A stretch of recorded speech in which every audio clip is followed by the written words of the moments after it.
mchana nakupa sifa, day and night Lord I give you praise. Kila niendapo nakuinua, I will honor and live for you. Usiku na mchungaji, Bwana akubariki sana. Thank you. Kanisa, Bwana asifiwe. Amen. Praise the name of the Lord. Amen. Nataka tuweze kuweza kutafakari kile Bwana nataka tuweze kusikia. Nimechukua wakati mrefu kama ninafundisha fundisho hili ambalo tunaendelea nalo. Niliwaambia kwamba tulikuwa tunahitaji kufundishwa vizuri kuhusu mambo ya spiritual warfare, vita ambavyo ni vya kiroho, na nikajua ya kwamba mafundisho haya nilikuwa najua yatachukua wakati mrefu. Ni vigumu kuweza kufundisha fundisho kama hili likaisha kwa haraka. Ni fundisho ambao ni muhimu sana, na hatuwezi kufundisha kila kitu, lakini nimechukua yale mambo ambao nafikiria ni muhimu, na naamini ya kwamba kila mmoja wetu yule amekuwa akifuatilia hautatanganyika tena. Huku nje kuna mafundisho ya kila aina, on the media kuna mafundisho ya kila aina, lakini ukweli ulioko ni kwamba I am trying to teach you so that you understand, uweze kuseparate kile ambao ni cha kweli na kile ambao probably sio kweli, ndio uweze kupata msimamo. Jambo la pili ambao niliamua kufundisha haya mafundisho, ndio wewe mwenyewe uweze kujiombea. Ujue kwamba kuna mambo mengine ambao unahitaji kuita mchungaji, kuna mambo mengine ambao unahitaji kusimama wewe mwenyewe kindete katika Bwana na ukajipiania na ukashinda.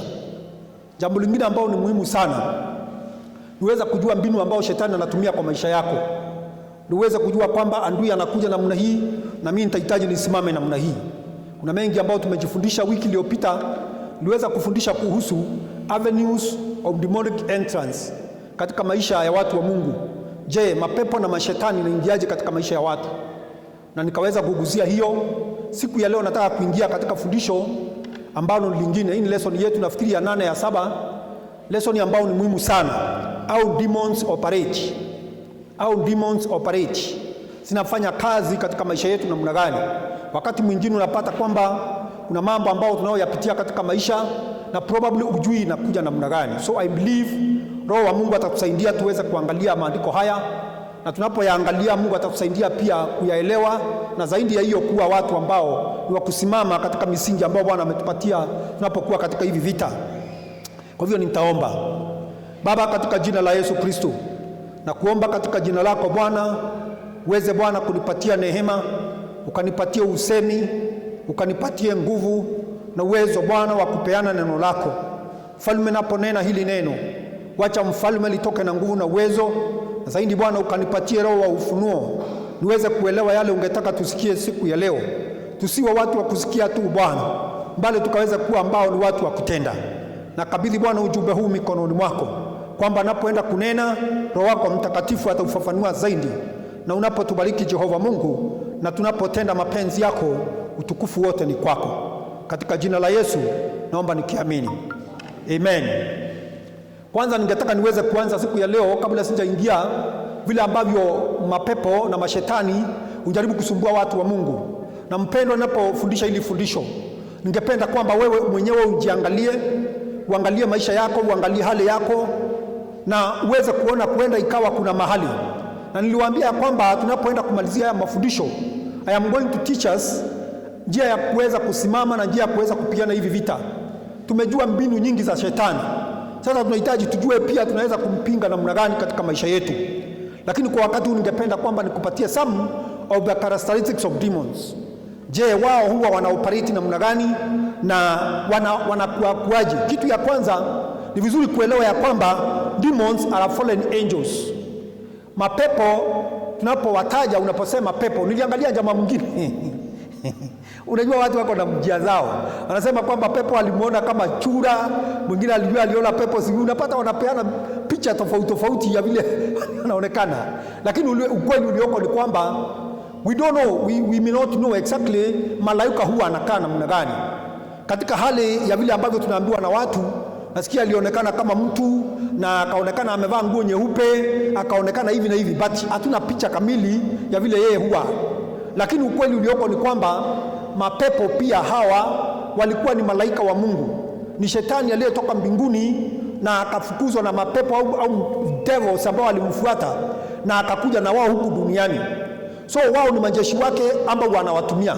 So demons, nawaambia kwamba they are fallen angels, ni wale malaika ambao walikataa kumtii Mungu na wakatupwa hapa duniani. In the book of Revelation chapter 12, ningependa tuangalie hiyo. In the book of Revelation, katika kitabu ambao ni cha Ufunuo, Ufunuo katika mlango ambao ni wa 12, ningependa tuangalie kutoka mstari wa 7 pale. Ukiangalia katika kutoka mstari wa 7 inasema kwamba, and war broke out in heaven, Michael and his angels fought with the dragon, and the dragon and his angels fought, but they did not prevail, nor was a place found for them in heaven any longer. So the great dragon was cast out, that serpent of old, called the devil and Satan, who deceives the whole world. He was cast to the earth, and his angels were cast out with him. So unapata hapa maandiko inatuambia kwamba, wapendwa, wakati ambao shetani alipomuasi Mungu, Mungu akaamua kwamba amtupe kutoka mbinguni, na alitupwa hapa pamoja na mapepo ambao tunaita mapepo ni wale malaika ambao alitupwa na wao. They were ni namba kubwa, population yao ni kubwa, sio ndogo, na wakatupwa hapa duniani. Kwa hivyo ni kitu ya kwanza ukijua unapiana na malaika ambao walimuasi Mungu. Jambo la pili, they are spirits. These are spirits, they have no body. Ni mapepo hawana mwili, na kwa hivyo na hawawezi kuoperate wakati hawako ndani ya mwili. I want you to note that demons cannot operate without a body, and they don't have body. So wanafanya hivi, huwa wanatafuta mwili ya kutumia. It's just like God mostly needs you and me kuweza kumanifest vizuri hapa duniani in the physical, anatutumia sisi. So the devil also huwa anafanya the same. Kama anataka kufanya mambo yake, aonekane kwamba anatimiza jukumu zake ambao anafanya hapa duniani, anahitaji aingie ndani ya mtu. Akiingia ndani ya mtu au anamuinfluence kutoka nje, basi mapenzi yake ambayo anataka kufanya anayafanya. So ukisikia mtu ambaye amekuwa demon possessed, huyo ni mtu ambaye ameingia, kama vile nilielezea kwamba there is a way wanaingia ndani ya mtu.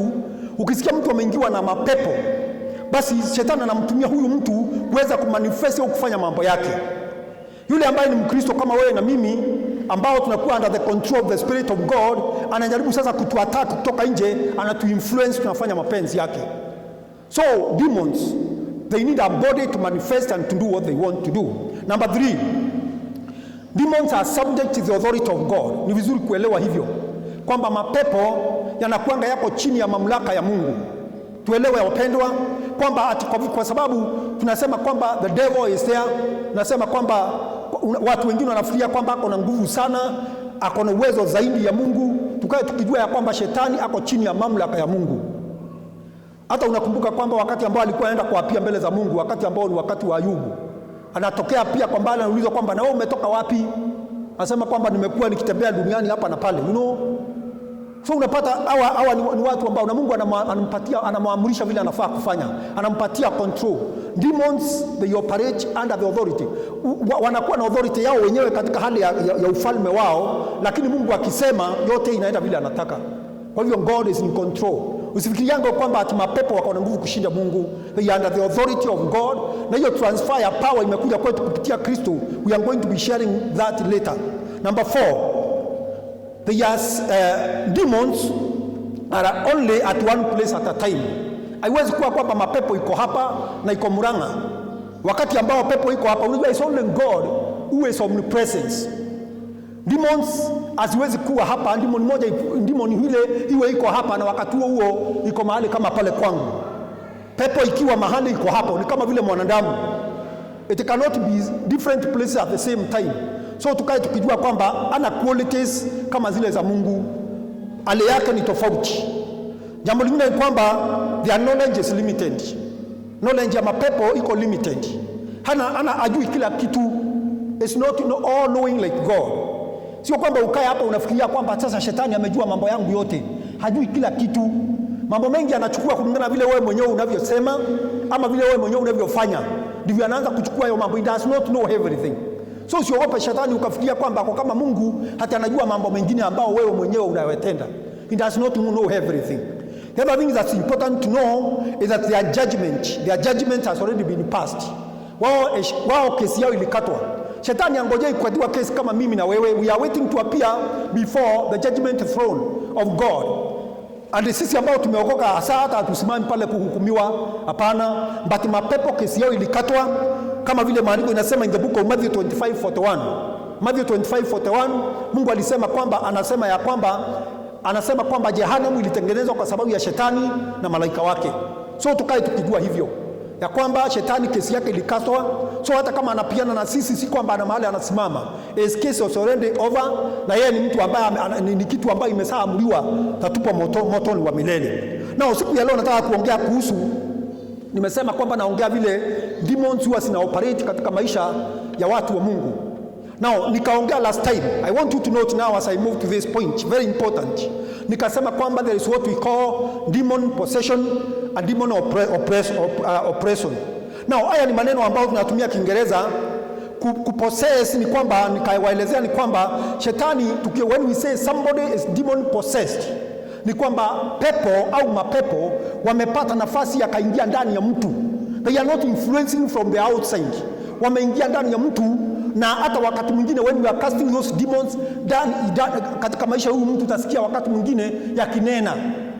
For example, ukiangalia katika in the book of Mark chapter 5, mnakumbuka hiyo story ambao yule jamaa alikuwa Gadarini. Yule jamaa alikuwa anakaa kwenye makaburi wakati ambao walikuja wakakutana na Yesu. Maandiko inadhihirisha ya kwamba sio yeye alikuwa anaongea, kuna vitu ilikuwa inaongea ndani yake.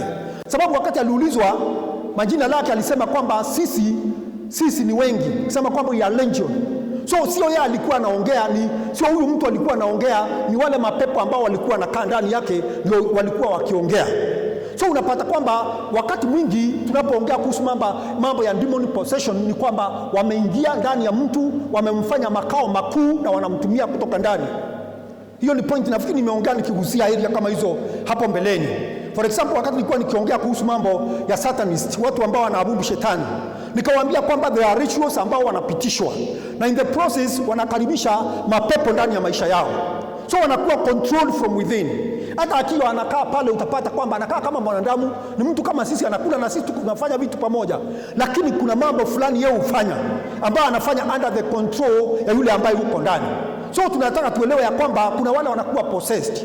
Na nikaeleza nikasema ya kwamba nao watu ambao wanakuwa possessed by demons, how do they enter? Last week I took time to explain the avenues of entrance, na nikaziuzia area nyingi sana ambazo zinafanya mapepo yaingie ndani ya mtu. Sirudi hapo tena. Now nikaongea pia kuhusu mambo ya possession, kuwa possessed.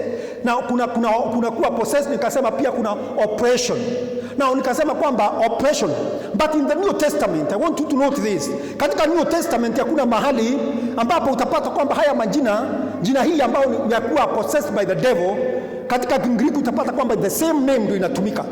But katika hali ya kuelezea theologically the difference between mtu wa Mungu kama vile imedhihirishwa katika maandiko ambaye ameokoka na mtu ambaye hajaokoka, na vile mapepo inafanya kazi ndani ya maisha yao. I want to explain this, wapendwa. Nikasema kwamba kuna shinda fulani mahali, because there is this teaching ambao tunapata, na tunapata pia kwa maandiko, because maandiko inaonyesha kwamba wakati ambao mtu ameokoka umefanyika mwana wa Mungu, and you have been sealed by the Holy Ghost. So the Spirit of God dwells in you. You are a child of God. So we cannot say that at the same time Yesu atakuwa kwamba amekupossess na umekuwa pia possessed by demons. It cannot work that way. But let me tell you, brethren, wakati ambao utajiachilia, don't forget I talked about legal rights. Wakati ambao utajiachilia, let's talk about somebody who is a backslider, is never walking the ways of God. Born again, yes. Holy Ghost filled, yes. But akafika mahali akamwacha Bwana na akaanza kutembea kama mtu wa dunia hii, akaishi katika dhambi. Wakati mwingine anaingia katika dhambi kushinda mtu aliwahi kuokoka. Tunawajua kama watu kama hawa. Obviously demons are going to operate, na to some extent wanaweza kumwattack hata wakati mwingine kutoka ndani, kwa sababu yeye mwenyewe amejifungua maisha yake vibaya. Na nataka nieleze hivi, wapendwa, na unaongea kuhusu mambo ya oppression. What the devil does here, he usually works. I'm going to explain how it works today. Anajaribu kucontrol maisha yako kwa kunonezea masikio yako na kuconvict wewe kwa njia fulani ili uweze kufanya yale mambo anataka. So tunataka tuelewe namna hiyo wapendwa, na shetani ana njia nyingi sana ambao huwa anasumbua nazo watu wa Mungu kwa njia kama hiyo. Ukiangalia pia shetani katika hali ya kuposesi watu ana uwezo wa kuweza kuwapatia hata magonjwa. Ana uwezo wa kuleta magonjwa na akafanya mtu akawa anasafa kwa wakati mrefu. Kwa mfano ukiangalia in the Bible, in the book of, I will just be mentioning, wewe utajisomea in the book of Luke chapter 13. Luke 13 from verses 11. The Bible talks about this, it is talking about this woman. Maana nasema kwamba the woman and her spirit was possessed by demon and she had a spirit of infirmity. Now when we talk about the word infirmity, it is sickness. Halikuwa kwamba ni mgonjwa huyu mama, na ikawa kwamba huyu mama alikuwa ni mgonjwa miaka mingapi? 18. Na unapata, na nikisema hivi wapendwa, I want us to be careful here. Not every sickness is caused by demonic oppression. Kuna watu ambao ukisikia hivi unaweza fikiria kwamba ati kila mtu ambaye ni mgonjwa ni pepo. Hapana. As I explained last week, kuna mambo mengine ambayo yanaweza fanya mtu akaonjeka. Lakini sasa huyu alikuwa yeye ni mgonjwa, na alikuwa ugonjwa huu ulikuwa umeletwa na mashetani na mapepo katika maisha yake. Wakati ambao Yesu alikuja akamwekelea mikono na akamwambia kwamba ainuke na asimame, akaanza mwili wake ukarudi katika hali ya kawaida. Nao kuna watu wengine ambao pia wanakuanga wagonjwa kwa sababu amekuwa demons ndio zimeweza kuingilia maisha yake na akaanza kuonjeka. That's the point I wanted us to note. Kwamba shetani au mapepo huwa wanaweza kufanya mtu akagonjeka, mtu akawa ni mgonjwa, lakini nimesema kwamba you have also to be careful here. Tusiweke to generalize kila kitu, kwa sababu wakati mwingine anaweza kuwa kwamba si shetani. In the book of Matthew chapter 9 verses 32. Matthew 9:32 to 33. It is talking about this man that was mute. Alikuwa possessed by demons na alikuwa pia ni bubu, hawezi kuongea. So unapata kwamba huyu jamaa mapepo yameingia ndani yake akashindwa kunena. Ulimi wake ukawa uwezi kutamka maneno na akawa kwamba hawezi kuongea waziwazi. So maandiko inasema kwamba Yesu tena hapa alipokuja akamwombea huyu jamaa, tena akaanza kunena na akawa hapo sawa sawa. The other thing also we can note, we can see also in the book of Matthew chapter 22, chapter 12 verse 22, 12:22. Unapata kwamba kuna huyu jamaa pia alikuwa possessed with a demon, na maandiko yanasema kwamba he was blind. Unaona kwamba demon inaingia ndani ya mtu mpaka inakuwa kwamba hawezi kuona. Anakuwa yeye ni mtu ambaye macho yake hawezi kuona tena. The Luke chapter 13 verse 10. Chapter 13 verse 10 to 13 is the same that I mentioned about the crippled woman. So what am I trying to say here, brethren? Ni kwamba shetani wakati ambao anapo-operate katika maisha ya watu, wakati mwingine anawafanya wagonjeke katika miili yao. Somebody demon possessed, alafu wakati anapokuwa demon possessed namna hiyo, unapata kuna vitu zingine zinadhihirisha katika maisha yake. What I'm trying to say here is demons can cause sickness and disease, sionekane illness katika maisha ya mtu. Taona mtu ni mgonjwa, na kwa hivyo ni vizuri kuelewa, na inataka sana sana hapa uoperate katika roho ndio ujue, kwa sababu as I told you last time and I will be clarifying this more next week, wakati mwingine utapata kwamba sio demon, kwa sababu as I said somebody can be sick naturally because of what.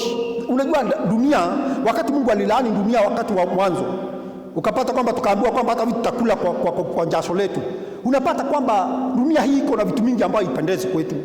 Environment wakati mwingine ina cause mambo, inafanya tunagonjeka. Wakati mwingine unapata kama vile nilikuwa nasema, sio lazima iweze kuwa mandimbo ndio imefanya mtu agonjeke. Hata sisi wenyewe vile tunavyofanya mambo, wakati mwingine tunaleta maneno kwetu. So tuelewe kwamba kuna mipaka. But for you to know what the cause of that kind of sickness, ni kwamba it needs word of knowledge, word of wisdom, na mtu ambaye ametembea na Bwana kuweza kuelewa kwamba ni kitu gani hii ambayo inatendeka. Even when you are praying for you, unapata kwamba Roho wa Bwana anaweza kufunua akaonyesha kwamba hii ni ugonjwa ambayo imetokana na jambo fulani. That's why sometimes also we need to sit with the man of God. Wakati ambao unaombewa, kuna haja ya kuweza kujua some of the things. Sometimes also we ask about history. Nataka kujua huyu mtu maisha yake imekuwa namna gani. When you realize the challenges he has gone through, you can be able to direct and know kusaidia huyu ndugu, utamsaidia namna gani. Kuna mambo mengine wapendwa, hata hitaji pepo itolewe. It's just a word of counsel. Kana yeye, muongee na yeye, mwambie ndugu ni aje, upata kwamba vitu ambavyo zinamsumbua ni mambo ambayo inahitaji tu neno la Mungu lipata nafasi katika moyo wake. So demons can cause sicknesses, hiyo ni kitu moja tuweze kuelewa. Now, how they harass God's people. how they harass. I'm going to use some adjectives, maneno ambayo nitakuwa nikitumia kama matano hivi kuelezea how they operate. And this is very important, very, very important. How demons harass us. Vile wanatusumbua, wanatumianga njia gani. So kitu ya kwanza ningetaka niwaambie kwamba normally what demons do, hata wale tuseme kwamba ni wa talk about somebody like, tulikuwa tumeongea mambo ya witchcraft.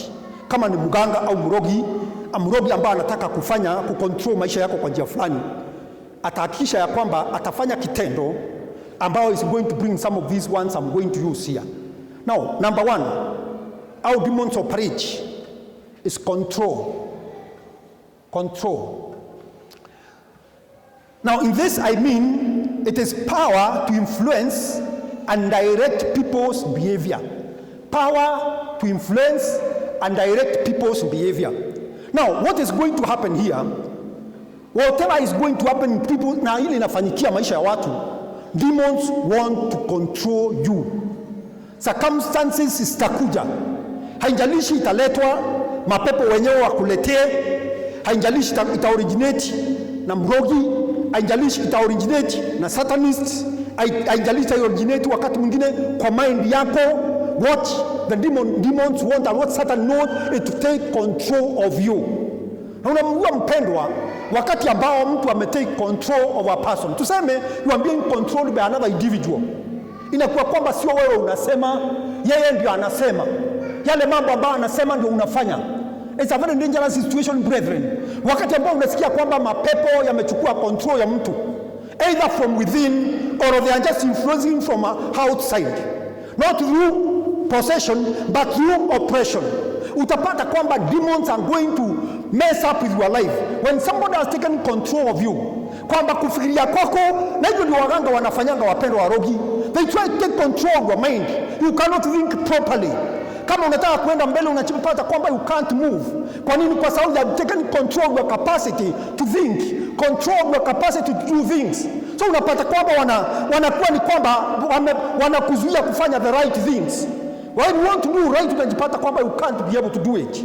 Na kwa kama wakati Paulo alikuwa anaandika book of 1 Corinthians chapter 7, anasema kwamba mwili wangu vile unanisumbua, nataka kufanya mema najipata nimefanya mengine. So demons take control of you so that you are not able to do what you are supposed to do. They influence you when you want to do something. Sema kwamba you want to do, maybe somebody want to think and maybe you want to start a business. Unapata kwamba ana control mind yako kiasi kwamba when you want to take that action you cannot take it. Na hata wakati utaichukua atahakisha kwamba anafanya kitendo tena aweze kuona kwamba hiyo kitu haifanyiki. So it's a very serious situation whereby somebody is controlled by demonic forces. A situation whereby probably they are even operating from within. Si kwamba ni kitu ambayo ina operate kutoka nje. Something that's coming from within can be very dangerous. So what are we supposed to do, wapendwa? Tunahitaji kama wapendwa watumishi wa Mungu tuweze kujua adui wetu wanavyofanya, ndio na sisi pia tusimame. Silaha iko, I'm going to be sharing with you about this. Na nataka kusema hivi wapendwa, as I continue sharing the word of God, najua kwamba sio subject watu wanapenda sana kuongea. Sio mafundisho ambayo ni ya kupendeza sana. Na hata mimi mwenyewe singependa sana kuongea kuhusu hii sana, kwa sababu haipendezi masikio. Unajua siku ya leo, si watu wengi siku hizi wanaongea kuhusu mambo ya jehanamu. Kwa sababu ujumbe unaonekana kama hakaiki somehow, ni kama si kweli ama nini. Na hata pia unapoongea kuhusu mapepo watu wanaona ni kama unamuinua shetani. We are not uplifting the devil here. We want to know the secrets and the tricks, ndio tuweze kuwa na misingi katika Bwana. So hii anawaambia ya kwamba wapendwa, it's so dangerous to be controlled by forces ambao zinatoka katika mwovu shetani. Anataka control maisha yetu. Na imagine somebody takes control of your mind, takes control of your actions. What is going to happen to your life? So unaposikia mtu anarudishwa maisha yake hawezi kwenda mbele, unafikiria ni nini? Somebody is controlling you either remotely. Demonic forces are working in your mind. You cannot do the right thing. That's how they operate. Number 2, vexation. They vex your life. Vexation, just to define this, is to keep you in a state of being frustrated, annoyed and worried. I'll repeat. To be vexed by demons is to keep you in a state of being frustrated, annoyed and worried. You see, my brother, anakuwa kwamba kuna vitu anakufanyia, unakuwa kwamba all the time you feel vexed. Unakuwa kwamba wewe wakati wote mambo yako inakujua. When we talk about frustration, let me tell you what it means. I want you to have a picture of a wall before you. Kuna wall ambayo imesimama mbele yako, alafu unataka kupita, unapata kwamba kwa sababu kuna ukuta hapa siwezi pita, so unajaribu kuitikiza na mkono hivi, unasikia kwamba hiyo ukuta haiwezi toka, unakuja unatafuta nyundo, unaanza kupiga hiyo ukuta, unasikia kwamba haivunjiki, hauwezi pita. Kuna mahali inafika unachoka na unakaa hivi, kwa sababu umeshindwa kuweza kuvunja ule ukuta. That's what we call frustration. Mtu amefika mahali kwamba I don't know what to do, nikijaribu hii haifanyi kazi, I try this, is not working. Sasa unapata kwamba from there now you are going to be annoyed and you are going to remain in a stage ambako unakaa kwamba nitafanya nini, unakashirika but you are unable to do anything. That's being vexed by the devil. They harass our lives, brethren. Well, imagine, na many of us I know, kuna mahali ambapo unafika mahali unapata kwamba ni kama kuna vitu fulani ambao zinapingana na wewe. All the time you feel I'm frustrated, I don't know what to do. That's the kind of situation Satan wants to keep you all the time. That is how they operate. Hiyo ni demons ambao zimetumwa na watu, demons ambao zimekuja kutoka kwa mwovu shetani mwenyewe. They have been releasing the air kwa maisha yetu, ama sisi wenyewe pia kwa kufikiria kwetu. They like doing that, to vex, to frustrate us. May God help us. Number 3, torment. Torment. Demons will try, just to give a definition, they will try to subject you to severe physical and mental suffering. They will try to subject you to severe physical and mental suffering, torment. Now, in the area of being tormented, wapendwa, unaelewa torment. Torment ni wakati ambao umechukuliwa, ukaenda ukafungiwa kwa mahali ambao huwezi toka, you have no way of coming out of that cage. Na katika hali ya kukaa hapo unapata kwamba kuna mambo ambayo unafanywa, huna kitu ya kujisaidia. For example, people are being tormented, unasikia mtu kaenda kafungua kama jela, na watu wamekuja pale na minjelendi ambao huko ile inakata, inapiga hivi na inakata, inapiga hivi inakata. Mtu anateseka mahali pale, he cannot help himself. That's the kind of torment we are talking about. Demons will torment us. Itatorment watu wa Mungu na magonjwa. Pata kwamba somebody is sick, magonjwa ndio hayo anakusumbua, sio huu ule mwingine. Unashindwa kwa nini inapitia mambo haya? So anything that's going to come, that will come your way, na iweze kukufikisha kiwango ambao unateseka sana kiakili na hata kimwili, unasumbuka ndugu yangu, unashindwa kwamba nini mambo haya ambao unayapitia. Kama si magonjwa, wakati mwingine unapata kwamba traumatic situations in the family, unapata kwamba probably hata ni mtu ameaga, mambo inakutokea mingi kwa maisha yako, na kama floodgates za mambo imefunguliwa kwa maisha yako, unasumbuka mpaka unafika mahali unainua mikono juu, being tormented by demons, and they can do anything. Na watu wa Mungu unakaa ni kama inzi vile unakanga ukifukuza namna hii. That's what happens in life of God's people. But brethren, let me tell you, I'm just talking like this, but I know tuko na dawa. Bwana sifiwe. We have the weapons. Mimi nimesema tu kwanza niongee kuhusu mambo haya yote tuelewe vile na operate, alafu ndio baadaye tuweze kutoa silaha. Waambie kwamba shetani hakuna mahali unaweza kwenda. Lakini wapendwa, lazima tujue adui wetu anakaa namna gani. Umeifika mahali ukapata kwamba you are tormented by the devil, hata wakati mwingine ukilala usiku anakuletea ndoto mbaya za kusumbua maisha yako. Wakati mwingine unapata kwamba mawazo yanakuja kwa akili yako, mawazo ambao ni mbaya, huwezi kulala. Those are torments. So anakuachilia mambo kwa maisha yako ambao you are going to be restless.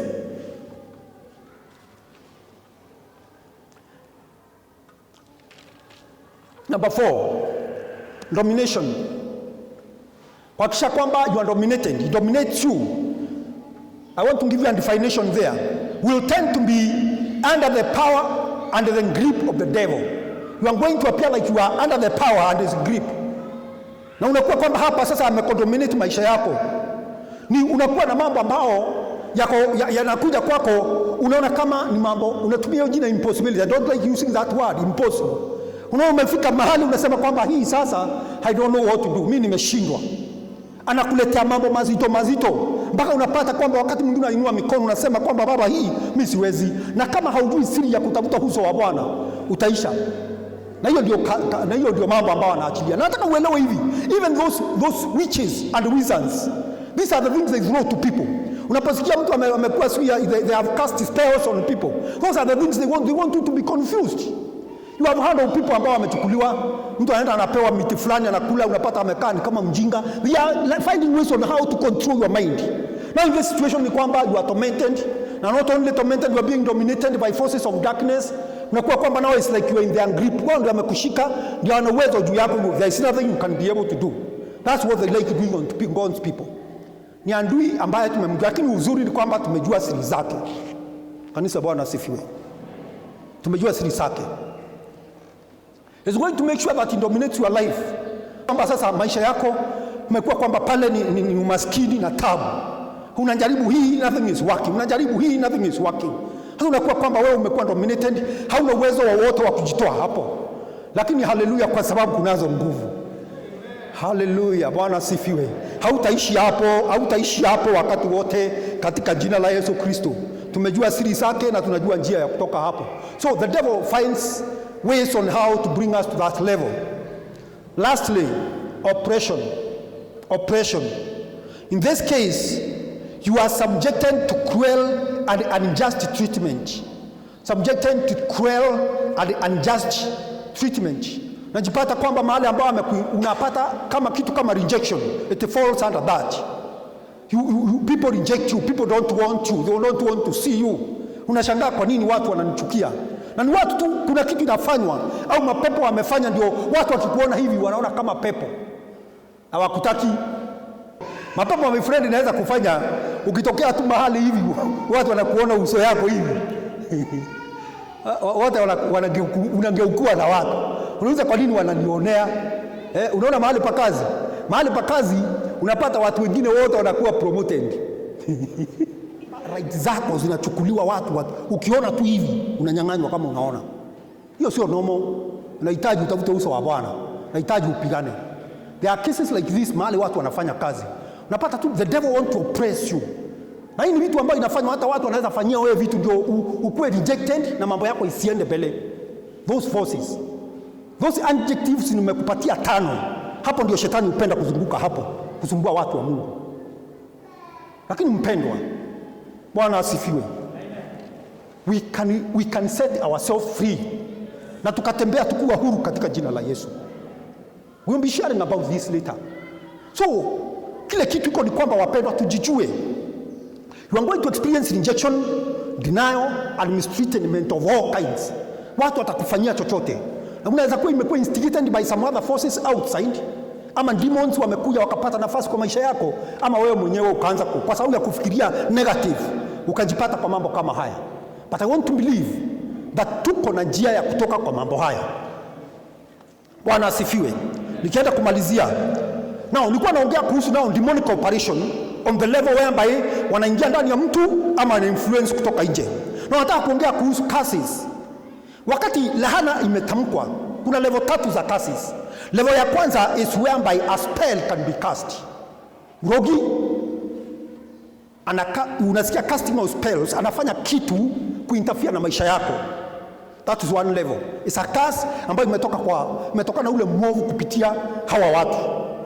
Jambo la pili, curse pia can be uttered. Bitter ones that are uttered by somebody in authority above you. Mtu ambaye ako na authority juu yako akanena maneno mazito kwako. Na hiyo ndio wapendwa, na nimewaambia it's always important uweze kuelewa people who are above you in authority. Particularly wakati the Bible shows very clearly kwamba hakuna lahana ambayo inaweza kukuja kwetu ambao haina sababu. In the book of Proverbs chapter 26 verse 2 inasema kwamba there is no curse without a cause. Lakini ukweli ulioko ni kwamba wakati mwingine watu huwa wananena vitu. Hata mtu akulaani ndugu wakati ambao hakuna kitu umefanya, nothing will happen to you. Lakini kama ni baba yako, kama ni mtu ambaye Mungu ameinua kwa authority juu yako, hata mahali pa kazi, your boss, ukamfanyia vitu baya sana na akanena maneno with bitterness, they can follow you. A pastor like me, ukafanya mambo ambayo ni mabaya, nikanena maneno juu yako because I am above you in authority, it can still affect you. Now, people who have been given that authority, if they speak something over you, it can. Alafu another way ambao ni hunger and bitterness. Curse ndio ifanye kazi, laana ndio ifanye kazi, ni demons wanafanyishanga kazi. Ndio wanakujanga kuimplement. Wakati ambao neno limetendwa ni kama wanakaanga huku kando kusikia ni kitu gani ambayo imesemwa. Angalia hiyo kwa maisha yako. Nao nikawaambia hapo shida mahali iko ni mahali ambao niliwaambia kuhusu legal grounds. The Bible calls the devil the accuser of brethren. Wakati ambao utampatia nafasi ya kukuaccuse, aambie Mungu, Baba, hapa huyu mtu hayuko sawa, amepata nafasi ya kuingia. So anachukua hiyo maneno ilinenwa na kuanza kuiweka kwa matendo kwa maisha yako. Unapata kwamba mambo inaanza kufanyika kwako. Na hapa ndio sisi wa Kristo wapendwa tuko na baraka na bahati kubwa, kwamba you can walk upright. Bwana asifiwe. You can walk in holiness and the fear of God. Kwamba shetani akija hivi kutafuta mahali pa kupenyea kwako, anakosa. We can learn to do good kwa wazazi wetu, kwa watu ambao wako kwa authority, tukanyenyekea kwao.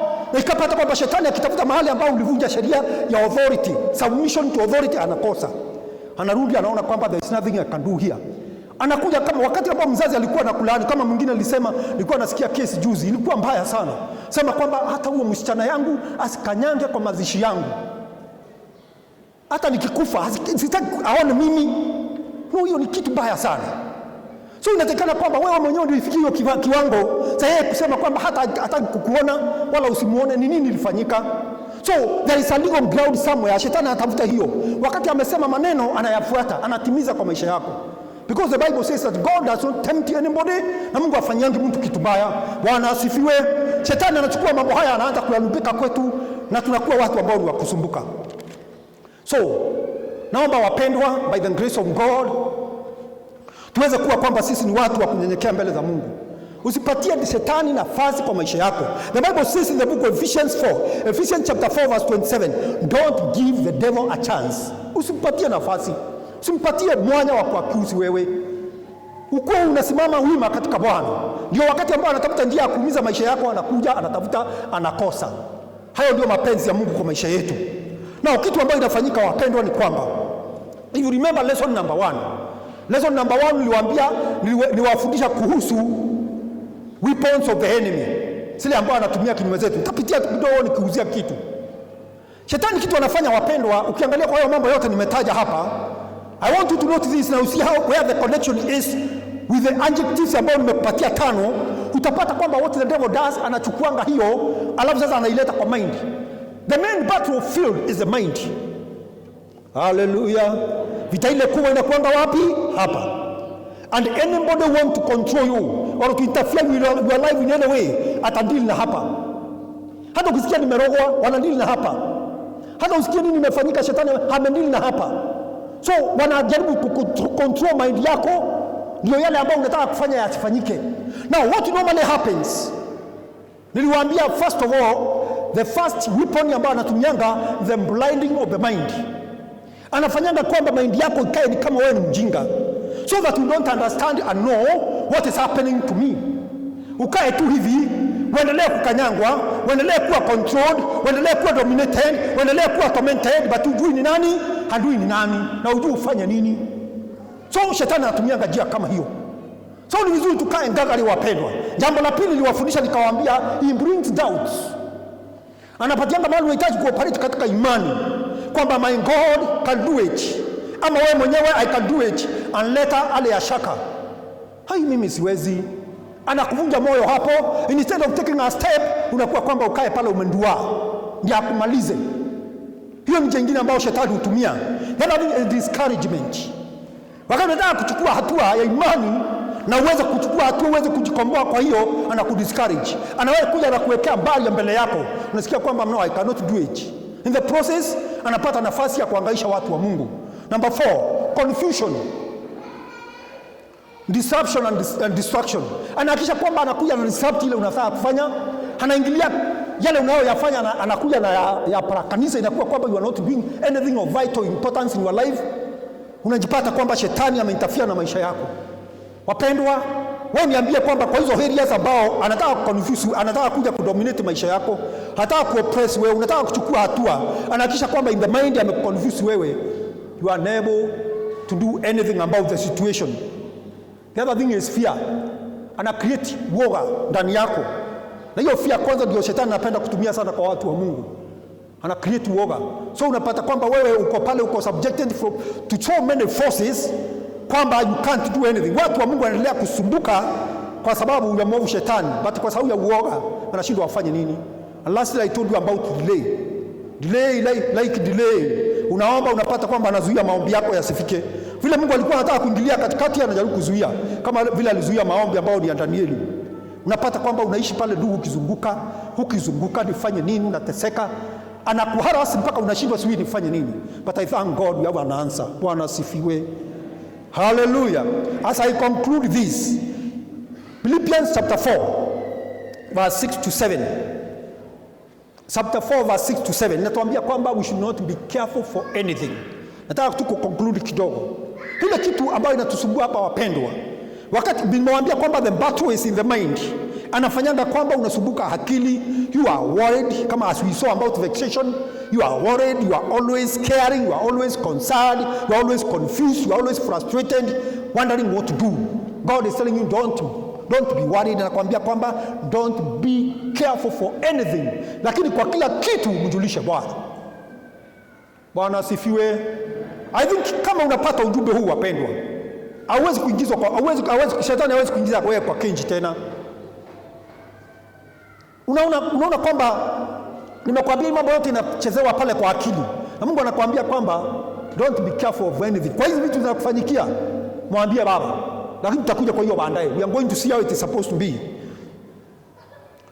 Also, uangalie mind yako sana, isiwe kwamba ndio inakutumika kuona vitu kwa njia tofauti ndio uendelee kuumia. Maandiko yanasema kwamba in the book of Proverbs 23 verse 7, sema as a man thinks so is he. Unapoendelea kufikiria vitu vya nimelemewa, nimekaliwa, nimekuwa tormented, nimefanyika, utapata kwamba utakuwa hivyo. So chukua hatua. Kila wakati tembea kwa imani, inua mawazo yako, na msisahau, if you are going to overcome the battle here in the mind ambayo inaendelea hapo, doesn't matter imetoka wapi, wewe ni mshindi katika Bwana. I know we can make it. I know we are more than conquerors, but itahitaji usimame upigane. Na ukipigana, Bwana anasema kwa upande wako, sisi ni zaidi ya washindi katika Kristo. Kwa hivyo let us not allow the devil take advantage of us, particularly on the area ambao unampatia space ya kutusumbua. Don't give him a chance. Hakisha kwamba you don't give him legal rights in your life. Tembea katika Bwana, tembea kwa utakatifu ya kuogopa Mungu, na utapata kwamba mambo haya yatapata nafasi kwa maisha yako. Hata watu nasikia kwamba mtu amerogwa, sijui nimefanywa nini. Hizi vitu zinapata nafasi kwa sababu wewe mwenyewe kuna vile unavyokaa. Wakati ambao anafanya vitu ya dominate, control, kufanya nini, unapata kwamba kuna vile wewe mwenyewe unavyokaa. Lakini ukitembea vizuri, you cannot be possessed by demons, and hata zile zinajaribu kuinfluence wewe kutoka nje, the forces are going to be limited, and when you speak the word of God over them, utapata kwamba umepata ushindi. Sema kwamba Bwana tubariki, tuweze kujijua na tujue adui wetu, na tutapata ushindi katika jina la Yesu. Amen. Bwana wabariki sana. Thank you. Let's appreciate the Lord, church. Amen. Let's appreciate the Lord. We say thank you, Lord, for revealing these things to us. Naomba tusimame tuweze kuomba.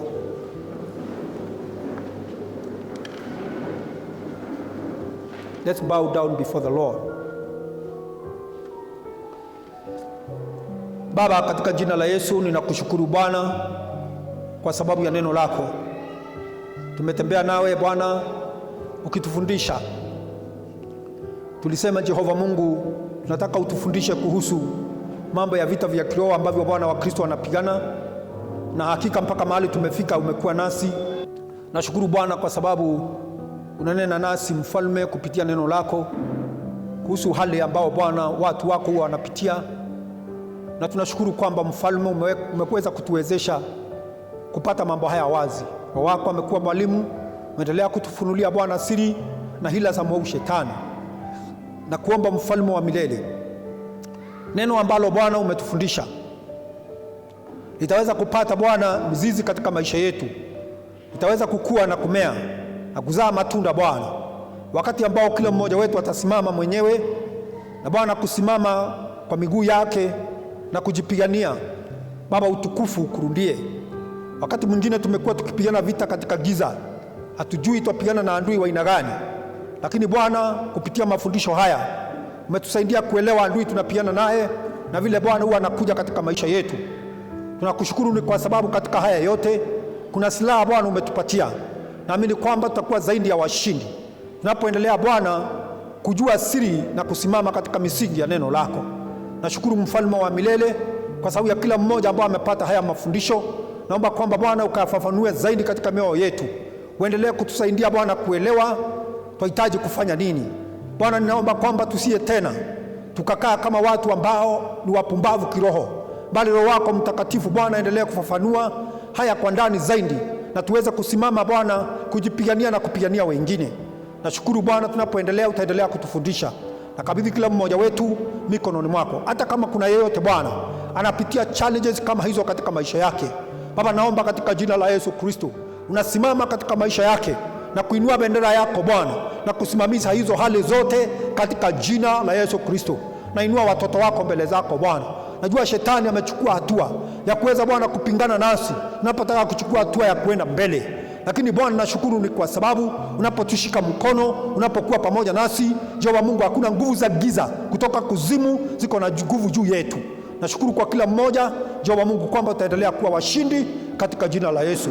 Nakabidhi kila mmoja wetu mikononi mwako. Tunapoenda kupungukana Bwana, wacha Roho wako endelee kutufundisha na zaidi kufafanua neno hili katika mioyo yetu. Ni katika jina la Yesu naomba nikiamini. Amen.